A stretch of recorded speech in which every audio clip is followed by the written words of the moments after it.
जोरदार तालियों के साथ स्वागत कीजिए माननीय प्रधानमंत्री श्री नरेंद्र मोदी जी का।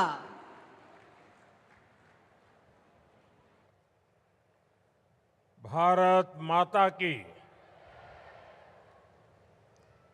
केम आवो अवाज आयो आज? भारत माता की। भारत माता की। कार्यक्रम में उपस्थित मुख्यमंत्री श्री भूपेंद्र भाई, गुजरात विधानसभा के स्पीकर शंकर भाई, उप मुख्यमंत्री भाई हर्ष संघवी, गुजरात सरकार के सभी मंत्रीगण, विधायक साथी અને બનાસકાંઠા, વાવ, થરાદ, ઉત્તર ગુજરાત, આ મારા વાલા ભાઈઓ અને બહેનો, આજે અમારી માવડીઓ એટલી મોટી સંખ્યામાં આવી છે, આ માતાઓ બહેનો એટલી મોટી સંખ્યામાં આવી છે, આ માતાઓ બહેનોને મારા વિશેષ પ્રણામ।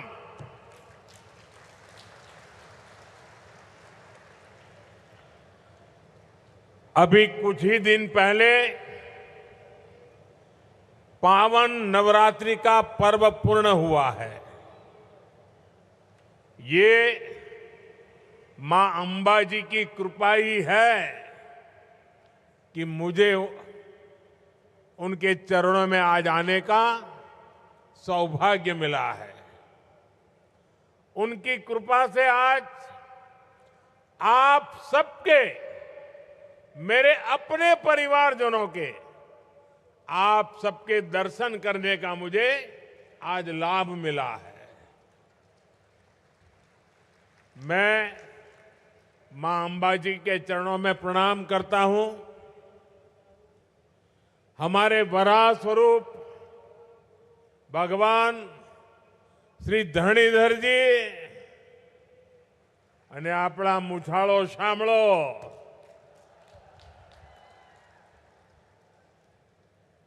मैं उन्हें भी आज श्रद्धापूर्वक प्रणाम करता हूं।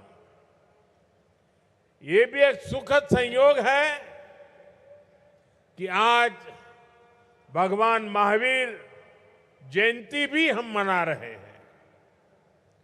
हमारा एक क्षेत्र अनेकों जैन तीर्थों की धरती है।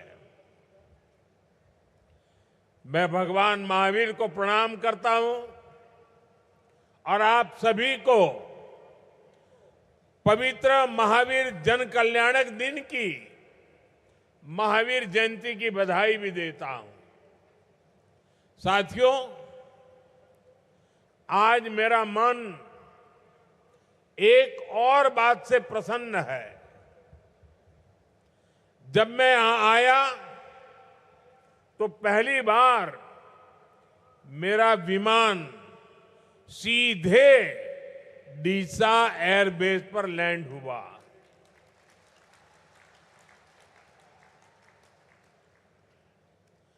डीसा का यह एयरबेस अंतर्राष्ट्रीय सीमा से केवल 130 किलोमीटर की दूरी पर है। आप समझ सकते हैं कि ये देश की सुरक्षा के लिए भी कितना अहम है। लेकिन साथियों, डीसा एयरपोर्ट के इस प्रोजेक्ट का, उसका विचार आज से प्रारंभ नहीं हुआ। जब मैं यहां मुख्यमंत्री था तब से हमने जमीन एक्वायर की, मेरे किसान भाई बहनों ने जमीन दी और हम चाहते थे कि राष्ट्रीय सुरक्षा के लिए, भारत की पश्चिम सीमा की सुरक्षा के लिए ये डीसा अत्यंत महत्वपूर्ण स्थान है। यहां एयरबेस होना बहुत जरूरी है। लेकिन पता नहीं उस समय दिल्ली में जो लोग राज करते थे, उनको गुजरात के प्रति पता नहीं क्या नफरत थी। राष्ट्र की सुरक्षा का ये प्रोजेक्ट भी सालों तक फाइलों में दबा रहा। आपने जब मुझे दिल्ली भेजा तो मैंने उन फाइलों को बाहर निकाला।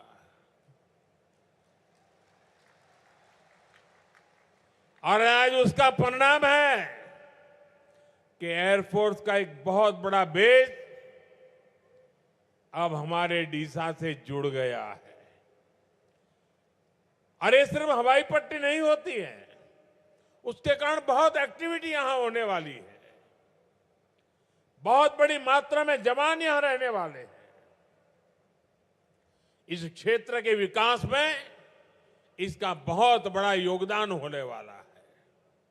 लेकिन ये विलंब जो हुआ वो दिल्ली में उस समय जो कांग्रेस की सरकार थी उसके कारण हुआ, उसके रवैये के कारण हुआ। और राष्ट्रीय सुरक्षा के प्रति इतनी उदासीनता देश कभी भी माफ नहीं करता है। ये हमारी सरकार है जिसने डीसा एयरपोर्ट के काम को प्राथमिकता पर पूरा करवाया। और आज ये एयरपोर्ट इस क्षेत्र के लिए विकास का एक बड़ा माइलस्टोन भी बन रहा है और देश की एक बहुत बड़ी स्ट्रेटेजिक ताकत भी है।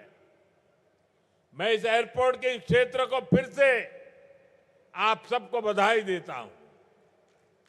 साथियों, वाव, थराद, बनासकांठा का एक क्षेत्र आप सब जानते हैं यहां से मेरा कितना लगाव रहा है।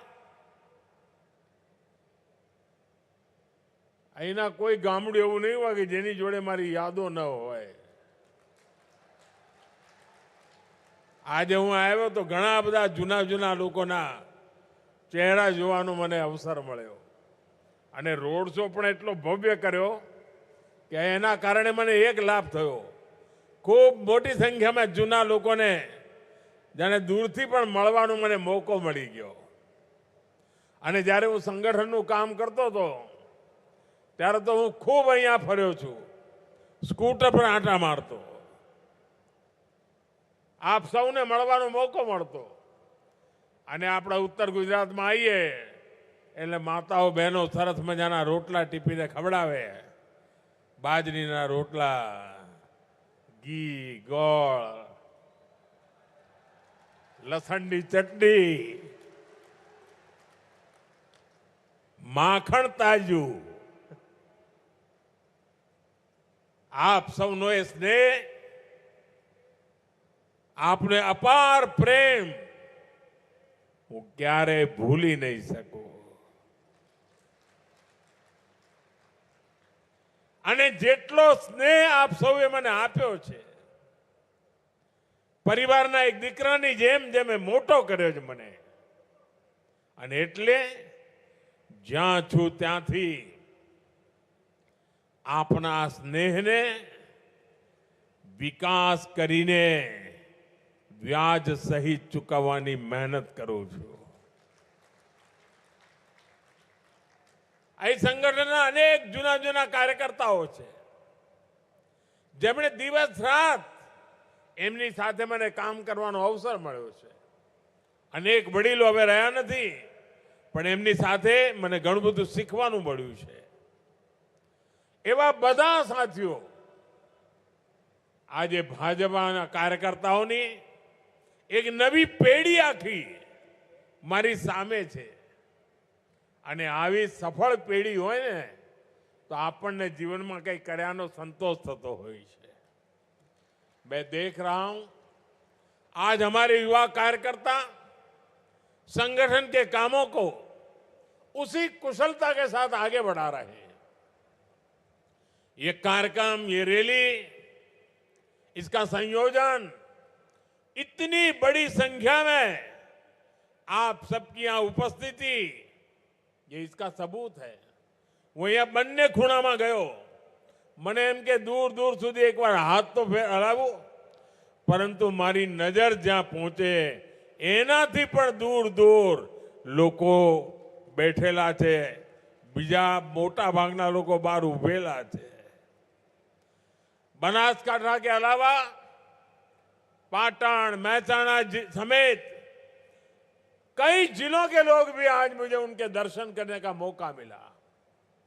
मैं आप सबका इसके लिए बहुत बहुत अभिनंदन करता हूं. खास કરીને હું મારી માતાઓ બહેનોને ફરી એકવાર પ્રણામ કરું છું.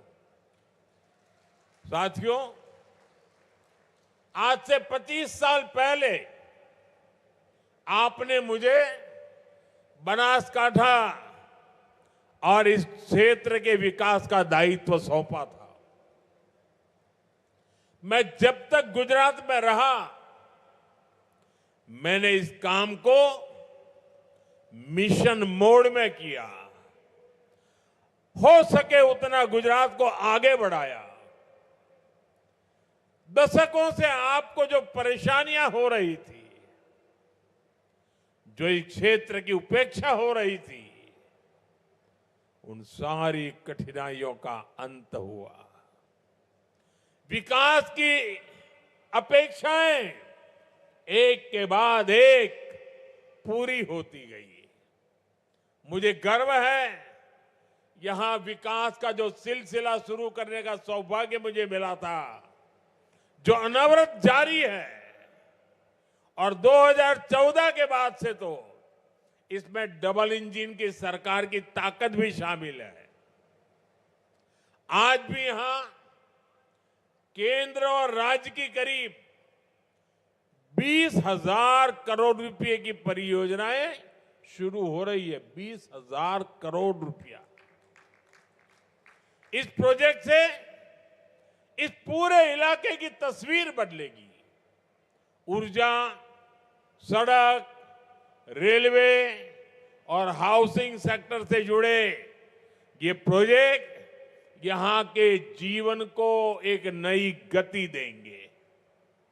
मैं इन सभी विकास कार्यों के लिए वाव, थराद, बनासकांठा और पूरे गुजरात को बहुत बहुत बधाई देता हूं. साथियों, आज रोड इंफ्रास्ट्रक्चर से जुड़े जिन प्रोजेक्ट्स का शिलान्यास हुआ है, इनसे पूरे नॉर्थ गुजरात को गति मिलेगी. यहां नए अवसर पैदा होंगे. ईडर से वडाली बाईपास तक 4 लेन हाईवे का निर्माण और धौलावीरा से सांतलपुर तक हाईवे के अपग्रेडेशन का काम, ये गांवों को बाजार से, किसानों को नए अवसरों से और युवाओं को रोजगार से जोड़ेंगे. अहमदाबाद धौलेरा एक्सप्रेसवे, ये पूरा कॉरिडोर आज इस क्षेत्र को समर्पित किया गया है. जब इतनी बड़ी कनेक्टिविटी बनती है तो उसके साथ साथ उद्योग भी आते हैं और निवेश भी आता है. साथ ही क्षेत्र की रेल कनेक्टिविटी को भी बेहतर किया गया है. हिम्मतनगर से खेड़ब्रह्मा तक का गेज कन्वर्जन हमारे उत्तर गुजरात के आदिवासी इलाके को नेशनल ब्रॉडगेज नेटवर्क से जोड़ता है. आज से खेड़ब्रह्मा, हिम्मतनगर और असारवा को जोड़ने वाली नई ट्रेन सेवा भी शुरू हो गई है. भाइयों और बहनों, बेहतर रोड और हाईवे, रेलवे के प्रोजेक्ट, ये सब गुजरात के चहुमुखी विकास के प्लान का हिस्सा है. इस प्लान को पूरा करने के लिए हमारा पूरा फोकस यहां की ऊर्जा जरूरतों पर भी है, क्योंकि नए उद्योग, नया निवेश, नए अवसर ये तभी आते हैं जब बिजली होती है. इसलिए आज खावड़ा रिन्यूएबल एनर्जी पार्क से जुड़े ट्रांसमिशन प्रोजेक्ट्स इतने महत्वपूर्ण है. यहां से 4.5 गीगावाट बिजली पैदा होगी. ये बिजली नए कारखानों के भी काम आएगी, आपके घरों तक भी पहुंचेगी और किसानों के खेत तक भी फायदा पहुंचाएगी. साथियों, आज सोलर पावर में गुजरात का परचम पूरी बुलंदी से लहरा रहा है। आज रिन्यूएबल एनर्जी में गुजरात इसलिए इतना आगे है क्योंकि गुजरात ने इसकी शुरुआत तब की थी जब भारत में इस और बहुत ध्यान ही नहीं था। साल 2010 में, यानी आज से 15-16 साल पहले, मैंने मुख्यमंत्री रहते हुए चारणका में राधनपुर के पास देश का पहला सोलर पार्क का काम शुरू करवाया था। जो 15-16 साल के बच्चे हैं उनका तो जन्म भी नहीं हुआ होगा। ये अपने में एक मल्टी टेक्नोलॉजी पार्क है जिसने सोलर एनर्जी का मूवमेंट शुरू किया।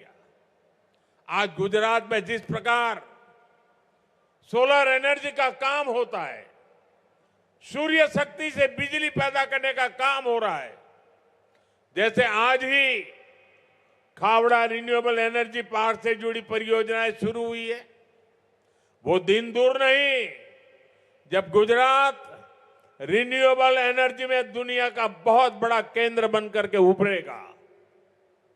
साथियों, आज जब दुनिया में भारत के विकास की बात होती है, आज जब भारत की ग्रोथ स्टोरी की बात होती है, तो गुजरात मॉडल की सराहना हो जाती है। और गुजरात ने दिखाया है विकास के लिए जितनी जरूरी इंफ्रास्ट्रक्चर की परियोजनाएं हैं, उतनी ही जरूरी जन कल्याण की योजनाएं भी है। यानी सड़कें, हाईवेज, रेलवेज का विकास तो होना ही चाहिए, गांव, गरीब और सामान्य मानवी के जीवन स्तर भी सुधरना चाहिए। प्रधानमंत्री आवास योजना के जरिए आज हमसे अपनी आंखों के सामने देख रहे हैं। आज यहां आप विचार करो, 40,000 कुटुंबों ने, गुजरात में 40,000 कुटुंबों ने प्रधानमंत्री आवास योजना निमित्ते पाका घर મળ્યા। पाका घर हजारों कुटुंबों पाका घरनी सुविधा એમના માટે એક સુરક્ષા હોય છે, જિંદગીની પહેચાન હોય છે અને નવા સપના સાચવાનો એક માળો તૈયાર થતો હોય છે। અને આનાથી જીવનમાં કેટલા મોટા મોટા બદલાવ આવતા હોય છે। એ જ્યારે આ પીએમ આવાસમાં જેને પાકું ઘર મળ્યું છે ને, જેને જિંદગીમાં આજ સુધી ઘર નહોતું, ફૂટપાથ પર જેને જિંદગી ગુજારી હતી, ઝૂંપડપટ્ટીમાં જિંદગી ગુજરાતી હતી, કાચી માટીના મકાનો બનાવીને જીવન ગુજાર્યા હતા, એમને જ્યારે આ પાકા ઘર મળ્યા હોય ને તો આશીર્વાદ મળે કે ના મળે? આશીર્વાદ મળે કે ના મળે? આશીર્વાદ મળે કે ના મળે? પુણ્ય મળે કે ના મળે? આ પુણ્ય કોના નસીબમાં જાય? આ પુણ્ય કોના નસીબમાં જાય? કોના નસીબમાં જાય? આજે 40,000 કરોડ લોકોને ઘર મળ્યા છે ને, એમના આશીર્વાદ, એના પુણ્યના અધિકારી તમે બધા છો, દેશના નાગરિકો છો।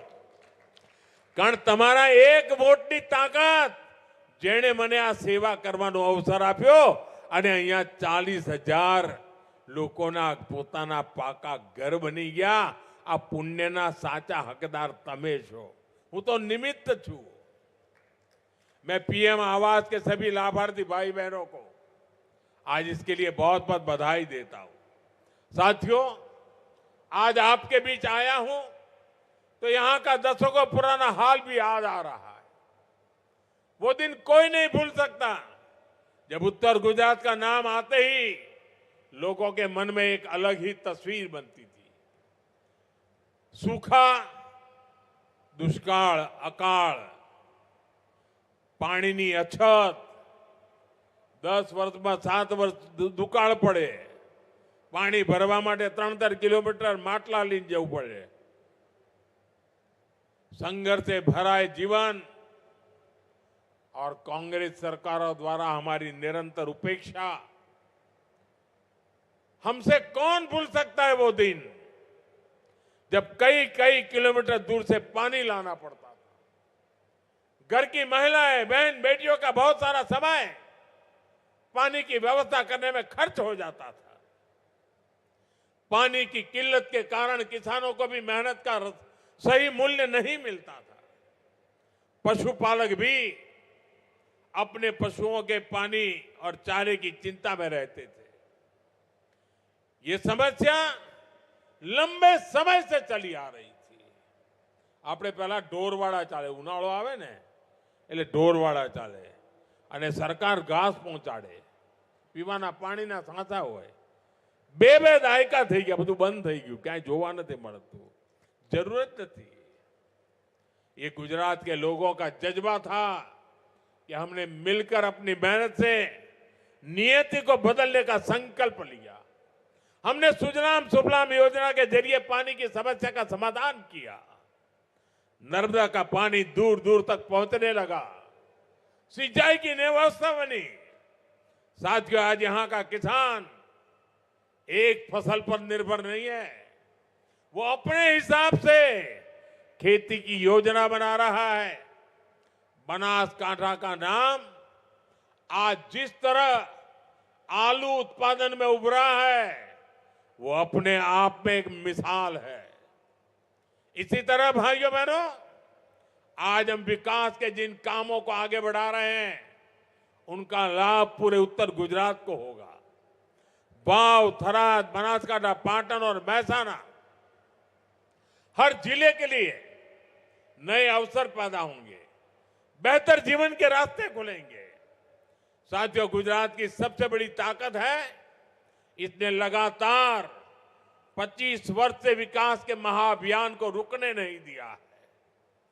गुजरात ने नए कीर्तिमान बनाए, अपने कीर्तिमानों को खुद ही तोड़ा, फिर नए कीर्तिमान बनाए, फिर कीर्तिमान को तोड़ा, फिर कीर्तिमान नए बनाए। अभी गुजरात के इंफ्रास्ट्रक्चर प्रोजेक्ट का जिक्र हुआ, इसी तरह हमने पूरे गुजरात में गांव गांव को अच्छी सड़कों से जोड़ा, हाई स्पीड हाईवेज बनाए, वंदे भारत जैसी हाई स्पीड ट्रेनों की सुविधा भी गुजरात को मिल रही है। भाइयों बहनों, 2005 में मैंने विकास को गुजरात के कोने तक पहुंचाने के लिए शहरी विकास वर्ष की शुरुआत की थी। तब इसका बजट करीब 650 करोड़ रुपए था, लेकिन विकास का पहिया इतनी तेजी से घुमा कि आज ये बजट 33,000 करोड़ रुपए से ज्यादा हो गया है। इसी दिशा में 9 नई महानगर पालिकाओं के लिए 2,300 करोड़ रुपए के करीब 300 प्रस्ताव स्वीकृति के लिए आए हैं। 72 नगर पालिकाओं को अपग्रेड किया गया है। गुजरात सरकार ने इस साल प्रदेश का जो बजट पेश किया है, वो बजट भी 4 लाख करोड़ से ज्यादा का है। ये पैसा गांव, कस्बे और शहरों के कायाकल्प के लिए खर्च होगा। गांव गांव बेहतर सुविधाएं बनाई जा रही हैं, घर घर पाइप से पानी पहुंचाया जा रहा है। भाइयों बहनों, पंचायत से पार्लियामेंट तक जब तक आपका भरोसा बना रहेगा, विकास की सुपरफास्ट एक्सप्रेस को इसी रफ्तार से चलती रहेगी। साथियों, भारत की हमेशा से बड़ी ताकत रही है, मुश्किल समय, कितना ही कठिन समय क्यों ना आए, मुश्किल के समय हमारा देश एकजुट होकर खड़ा होता है। बीते कुछ समय से आप देख रहे हैं, दुनिया के कई देश युद्ध, अशांति और अस्थिरता से घिरे हैं। वेस्ट एशिया में जो हालत बने हुई है, उनका असर पूरी दुनिया पर है। ऊर्जा जरूरतों की, डीजल, पेट्रोल और गैस की दिक्कत पूरी दुनिया में बढ़ गई है। ऐसे संकट में भी भारत ने हालातों को नियंत्रण में बनाए रखा है। इसके पीछे देश की सफल विदेश नीति और देशवासियों की एकजुटता की सफलता की ताकत है। लेकिन भाइयों बहनों, दुर्भाग्य देखिए, हमारे देश में कुछ राजनीतिक दल वैश्विक संकट के दौर में भी राजनीतिक रोटियां सेकने के बाज नहीं आ रहे। इसी सियासी षड्यंत्र में सबसे आगे कोई है तो कांग्रेस पार्टी है। आज जब देश को एकता और एकजुटता की जरूरत है, कांग्रेस के नेता देश को बांटने में लगे हैं।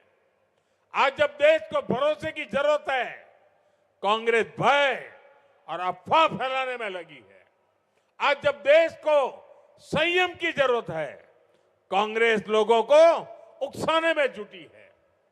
राजनीतिक गिद्धों की तरह कांग्रेस इंतजार में है कि कब देश परेशानी बढ़े और उसके बहाने उनको सियासी फायदा मिले।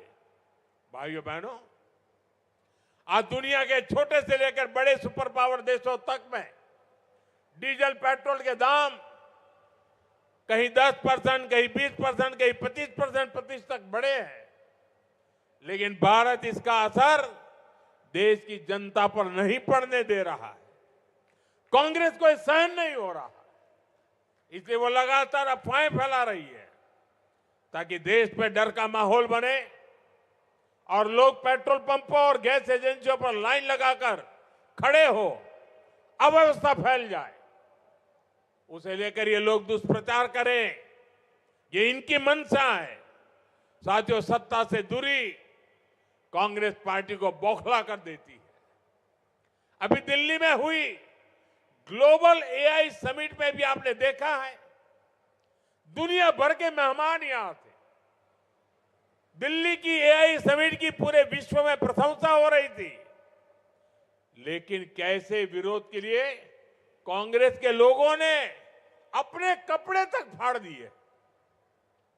इनकी कोशिश थी कि दुनिया के सामने भारत की छवि खराब हो। आज के हालात में भी कांग्रेस भारत में नफरत करने वाली विदेशी ताकतों की भाषा बोल रही है। हमें कांग्रेस के इस षड्यंत्र से सावधान रहना है। साथियों, भारत किसी भी मुश्किल परिस्थिति का सामना डट करके कर सकता है। यह हमने कोरोना काल में भी दिखाया है। उसी तरह यह समय भी साथ रहने का है। हमें इस बात पर गर्व होना चाहिए, आज जब पूरी दुनिया केवल अपने बचाव में लगी है, भारत न केवल स्थिरता बनाए हुए है बल्कि विकास के रास्ते पर भी हर दिन आगे बढ़ रहा है। आज गुजरात में हुए हजारों करोड़ के विकास प्रोजेक्ट का लोकार्पण और शिलान्यास इसका एक जीता जागता उदाहरण है। मैं एक बार फिर आप सबको इन विकास कार्यों के लिए बहुत बहुत बधाई देता हूं। मैं देशवासियों के संयम, सहयोग और अनुशासन के लिए उनका भी बहुत बहुत धन्यवाद करता हूं। ये आवजो राम राम बधाने, ये आवजो राम राम। खूब आनंद थयो આજે તમને બધાને મળીને અને તમારા આશીર્વાદ લઈને હવે આગળ વધું છું। ખૂબ ખૂબ ધન્યવાદ।